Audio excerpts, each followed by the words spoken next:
Deux frères, Ripindra et MyGame43, sortent le jeu Blox Peace sur la très célèbre plateforme de jeu Roblox. À ce moment-là, c'est le début d'une grande aventure qui commence. Laissez-moi vous raconter la merveilleuse histoire de Blox Fruit.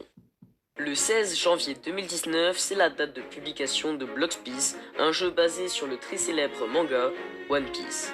À sa sortie, le jeu a cumulé 10 000 joueurs en moyenne, ce qui est plutôt correct pour des jeunes développeurs. Le jeu compte de plus en plus de joueurs grâce aux mises à jour quotidiennes jusqu'à l'Update 8. La C2, qui veut littéralement dire deuxième ou seconde mer, apparaît lors de cette update, rajoutant un nouveau level max, de nouveaux fruits, de nouvelles îles et donc bien sûr de nouvelles quêtes, ainsi que de nouveaux boss. C'est à ce moment-là que les primes ou les bounties apparaissent, qui permettent un réel engouement autour du PVP, ce qui apporte énormément plus de joueurs. Mais les deux frères ne restent pas là, et c'est à ce moment-là qu'apparaît l'Update 9. Durant cette mise à jour, Blox Peace change de nom pour Blox Fruit et change également le nom des fruits et des épées, ainsi que leur design, pour que le jeu se différencie du manga One Piece par peur de se prendre un copyright. Ce changement de nom a également permis à Blox Fruit de se faire découvrir par de nouveaux joueurs qui ne connaissent pas One Piece. Quelques autres mises à jour rajoutent des îles dans la seconde mer, et c'est à ce moment-là que Blox Fruit sort une fonctionnalité encore beaucoup utilisée par les joueurs aujourd'hui, qui est la possibilité d'éveiller son fruit. Dans l'anime One Piece, éveiller son fruit, c'est pouvoir le maîtriser à la perfection et pouvoir user de nouvelles capacités. Et bien dans Blox Fruit, c'est à peu près ça. Les joueurs ayant éveillé leur fruit peuvent utiliser de nouvelles attaques beaucoup plus puissantes que les précédentes. Les joueurs peuvent éveiller leurs fruits en participant à des raids qu'ils peuvent faire seuls ou entre amis. Durant cette période, seuls les fruits de la flamme, de la glace et du tremblement pouvaient se faire éveiller. Au cours des mises à jour, ce sont plusieurs autres fruits comme le Bouddha ou encore le fruit du magma qui ont pu se faire éveiller. Cette année-là, Blox Fruit commence à faire ses premières mises à jour saisonnières pour Halloween ainsi que pour Noël. Ce qui nous intéresse dans la mise à jour de Noël, c'est qu'elle a ajouté un nouveau fruit au jeu, le fruit du dragon. Les joueurs sont comblés, mais il manque quelque chose d'important, de super important même. La troisième mer.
Cette mise à jour a fait passer le nombre de joueurs connectés de 70 000 à 150 000.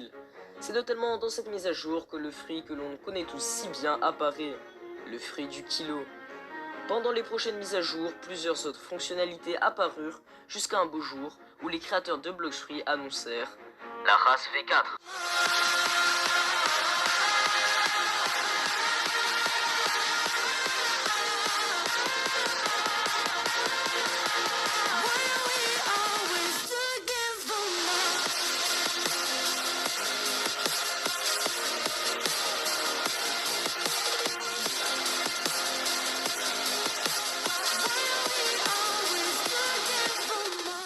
Encore aujourd'hui, augmenter sa race est primordial pour les joueurs PvP, car oui, en plus d'être trop stylé, augmenter sa race donne des capacités spéciales en fonction de ta race. Il existe à ce jour 6 races, Human, Minx, Skypean, Cyborg, Ghoul et enfin ma préférée, Sharkman.